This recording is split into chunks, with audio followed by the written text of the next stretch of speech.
दोस्त रूस ट्रंप के टैरिफ के खिलाफ अब भारत के समर्थन में आ गया है।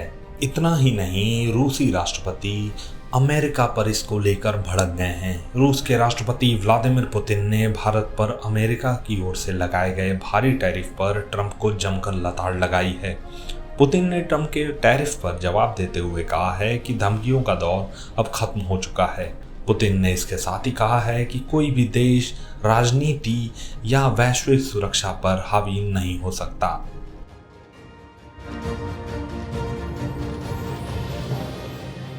एससीओ समिट के दौरान भारत, रूस और चीन की तिकड़ी को देखकर बौखलाए ट्रंप ने भारत पर लगाए गए टैरिफ को सही ठहराते हुए भड़काऊ बयान दिया था, जिसका अब रूस ने जवाब दिया है।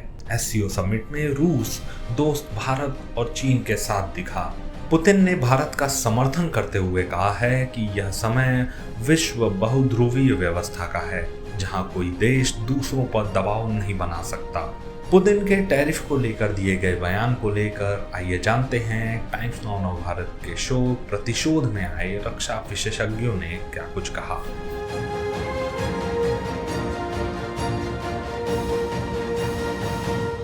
और टैरिफ को लेकर ट्रंप पर पुतिन किस तरीके से बरसे हैं। भारत चीन पर लगाए टैरिफ को बताया गलत। पुतिन ने कहा नेतृत्व को कमजोर समझने की भूल न करे अमेरिका। पुतिन ने कहा भारत चीन की अर्थव्यवस्थाएं शक्तिशाली हैं, अमेरिका को महंगा पड़ेगा। ये कहते हैं ना कि दो प्यार करने वालों पर जब जब दुनिया पहरे लगाएगी मोहब्बत बढ़ती जाएगी। ये एक तरीके से वो मोहब्बत जो पहले ही प्रगाढ़ थी उसको और प्रगाढ़ करने का काम ये इनका कोड़ा और इनके टैरिफ कर रहे हैं। दिनेश जी आप ये बताइए, सेकंड है चाइना, तो सेकंड है ना इकोनॉमी, इंडिया फोर्थ है। आप उसको कहिए डेड इकोनॉमी, कुछ नहीं है, हम ये कर देंगे, हमारी बात मानो नहीं तो हमको आपको जीरो कर देंगे। ये कहीं है, कहीं भी सोच सकते हैं। यदि आप क्लास जो इकोनॉमिक्स का होता है ना, पहली क्लास में जाता है ना, वो आपको बता देगा ये। तो इस तरह की ये अमेरिका के जो महान राष्ट्रपति हुए, ये जो एक परंपरा है जिसमें सबसे महत्वपूर्ण देश के सबसे महत्वपूर्ण पद पर बैठा हुआ एक व्यक्ति जो है, ये ट्रंप को जब दुनिया याद किया करेगी, जब मुड़कर इतिहास देखेगी, ट्रंप किस तरह की लेगेसी छोड़कर जाना चाह रहे हैं? कोई लेगेसी नहीं बना पाएंगे। देखिए बंदर के हाथ में उतरने वाली लेगेसी। ये कह रहे हैं खुद की ये इकोनॉमिक नेशनलिज्म पर काम कर रहे हैं। ये कहते हैं कि हमें सब कुछ करना है व्यापारियों की तरह।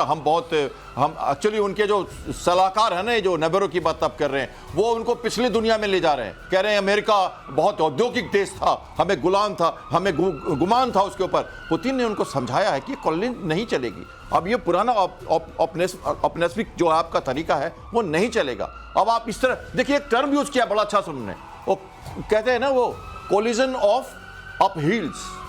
तो अपहील्स जो दर्द के समझाइए क्या है? जब सताए हुए हैं ना ये लोग, जो हम सब सताए हुए हैं, जैसे अमेरिका ने टैरिफ लगाया है जिनके ऊपर भी, वो सब एक लामबंद हो रहे हैं एक तरफ, और वो एक तरह से एक अलायंस बना रहे हैं। और ये जो ये कंबाइंड फ्रंट बन रहा है जो उनको लगातार अब तंग करेगा। इसलिए उन्होंने वार्निंग दी है। उन्होंने ये भी कहा है कि बड़ा डेमोक्रेसी है भारत। इनके नेता जो बड़े पॉपुलर नेता है, मोदी या जिनपिंग, ये पॉपुलर नेता है। इनको अगर डिफीट करोगे तो इनकी अपनी डिफीट हो जाएगी नेशन में। ये नहीं मानेंगे तुम्हारी बात, ये उतने स्ट्रांग हैं कि तुम्हारी नहीं सुनेंगे, ये कहना चाह रहे हैं। उसके बावजूद कहां उनके कान में कहां जू रेंग रही है। और 18 साल बाद सीरिया को लेकर एक बड़ा खुलासा हुआ है। यूनाइटेड नेशन की रिपोर्ट में चौंकाने वाला खुलासा। सीरिया परमाणु हथियार बना रहा था। सीरिया परमाणु हथियार बना रहा था। बशर अल असद के काल में सीरिया एक गुप्त परमाणु कार्यक्रम चला रहा था। अंतर्राष्ट्रीय परमाणु ऊर्जा एजेंसी ने कहा है कि उसे सीरिया में एक ऐसी जगह पर यूरेनियम के अंश मिले हैं जिसके बारे में माना जाता रहा है कि वो पूर्व सरकार के गुप्त परमाणु कार्यक्रम का हिस्सा था। यहीं पर इजराइल ने हमला बोला था। ये मुमकिन है कि ऐसा हुआ हो। आईएईए ये कह रहा है यहाँ ट्रेसेस मिले हैं, तो हो सकता है ऐसा हुआ हो। लेकिन हम ये भी जानते हैं कि अमेरिका का एक इतिहास ये भी रहा है कि वो इराक में कभी व्यापक नरसंहार की क्षमता वाले हथियार बता देता है, कभी वो किसी अब ईरान के संदर्भ में भी वो उसने जो कहा वो कहते हैं कि एग्जेजरेटेड था, ये बताने के लिए कि खतरा बहुत बड़ा है और हमको हमला करना पड़ेगा। तो ये सीरिया के संदर्भ में भी जो कहा जा रहा है कहीं वैसा तो नहीं है, या फिर क्योंकि बशर अल असद को क्योंकि रशिया का समर्थन हासिल था तो ये मुमकिन है कि एक तरीके से गुप्त रूप से परमाणु हथियार वहां बनाए जा रहे हो। सर क्या हो रहा होगा? देखिए 2007 में इजराइल में वहां पर किया था और ये एक्सपेक्टेड था कि वहां पर बन रहा है। उसकी ट्रेसेस अभी मिली है। क्यों मिली? क्योंकि AIA को पहले मांगता रहा कि हमें परमिट दे दीजिए, उन्होंने नहीं दिया, अब दिया है जाकर। तो उन्होंने देख लिया कि यूरेनियम के हैं ट्रेसेस वहां पर। तो बात यह है, ये हुआ है, ये सत्य है कि 2007 में वहां बम्बार्डमेंट किया गया है और उसके अंदर ट्रेसेस मिला है।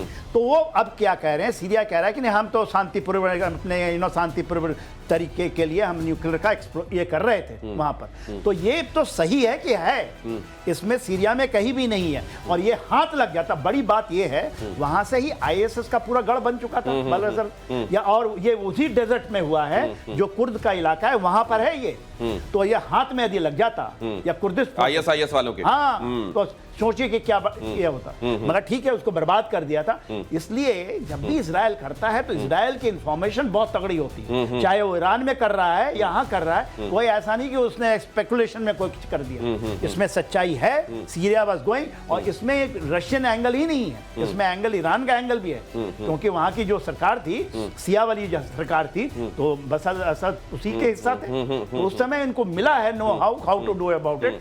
तो अब तो सर क्या ये भी मुमकिन है, अगर इस तरह की खबरें हैं दुनिया में, क्या हर जगह जहां पर भी इस तरह का परमाणु कार्यक्रम कहीं गुप्त रूप से चलाया जा रहा है, वो किसी ना किसी तरीके से इंटेलिजेंस को पता होगा, कम से कम अमेरिका और इजराइल के इंटेलिजेंस को? या ये भी मुमकिन है, क्योंकि ISIS जैसे खतरे तो कई जगह पर है ना, क्या ये भी मुमकिन है कि कहीं ये चल रहा हो और दुनिया को पता ना हो, कैप्टन श्याम?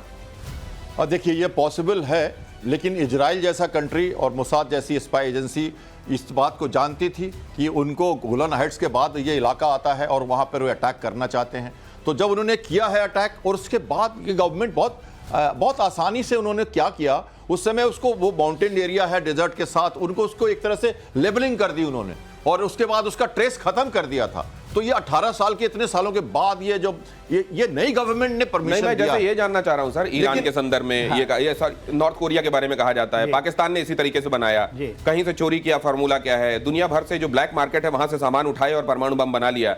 कहीं इस तरह की कोशिशें कहीं गुप्त रूप से चल तो नहीं रही होंगी जिसके बारे में दुनिया को पता नहीं? देखिए, लीबिया के बारे में कहा जाता था, उसको भी बमबार्ड करके खत्म कर दिया गया। दूसरा, यूक्रेन के बारे में, यूक्रेन हैड, उसके पास न्यूक्लियर हथियार था, उसको उन्होंने मान लिया, जब संधि हुई तो मान लिया मिन्स्क 2 के बाद कि हम हटा देंगे, और रशिया का था, रशिया ने हटा लिया। पर न्यूक्लियर चर्नेबल है, जोप्रोजिया है, उनके पास ये तो हैं। मगर प्रॉब्लम ये है, चाहे आप नॉर्थ कोरिया की वो चाइना ने दिया है, पाकिस्तान को अमेरिका ने दिया, ये बार बार है। एक ही को खान का नाम आता है कि चोरी से बना लिया, उन्होंने नीदरलैंड से लिया है, मगर आप नहीं, इतना आसान नहीं है। नहीं तो रशिया दे देता ईरान को। तो एक नैरेटिव फैलाया गया है ताकि अमेरिका दुनिया की निगाहों में विलेन ना हो जाए कि उसने पूरी मदद की सब कुछ बनाने में, इसलिए AQ खान या दूसरी चीजों को प्रोजेक्ट होने दिया गया। असल में अमेरिका की बिना मदद के संभव नहीं था, आप ये कह रहे हैं? आपको इजराइल में 1952 में दिया अमेरिका ने, दैट्स व्हाई उनके पास भी है।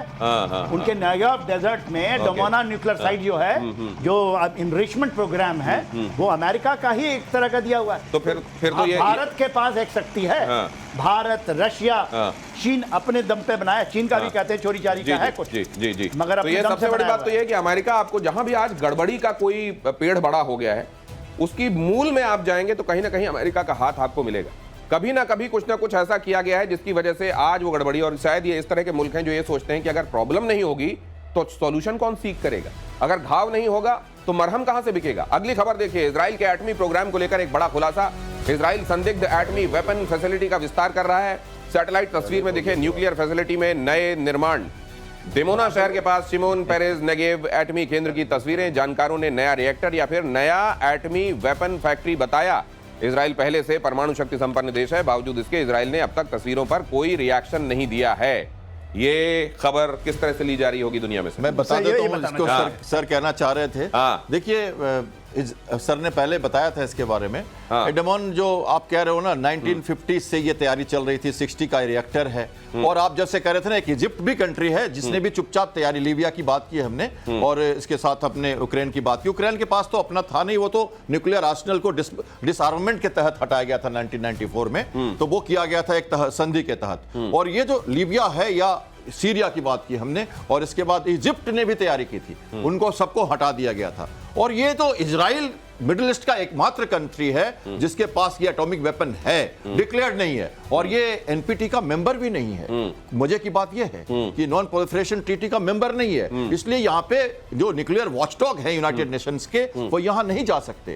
ये प्रॉब्लम है इनके साथ, और इसलिए अब ये 1960 का बहुत पुराना है। फ्रांस के तो ईरान तो ये कहता होगा कि हमारे लिए दूसरा नियम, दूसरों के लिए दूसरा नियम, क्योंकि उसने वो गट्स के साथ आईएए का समर्थन, उन्होंने यूनाइटेड नेशन अपने जो प्रोलिफरेशन ट्रीटी उसका नहीं किया है साझा उन्होंने, इसलिए उनके पास आप कुछ कह नहीं सकते। फ्रांस ने मदद की थी इनको, फ्रांस ने ये बनाया था। तो सर अब वक्त कम है और कई खबरें इंतजार कर रही हैं। पुतिन की ज़ेलेंस्की को खुली धमकी। पुतिन ने कहा यूक्रेन बातचीत से युद्ध समाप्त कर ले वरना हम ताकत से करेंगे।